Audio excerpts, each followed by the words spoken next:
guys, so in today's video I'm going to be showing you how to do frontal reconstruction. So first I went on to outline the hair before I took out the excess hair and excess lace. So I went on to use my hot comb just to make sure it's really flat. So this is me using my ventilating pin to put in some hairs on the lace. Yes, I'm actually ventilating because a well-executed frontal installation hinges on attention to details at every stage of the process.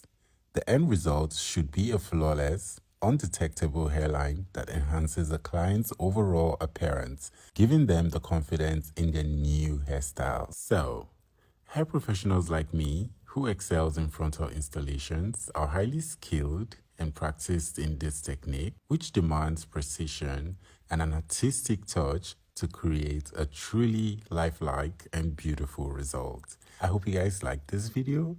Don't forget to share with your friends and subscribe to my channel. I love you all and I'll see you next time. Bye bye.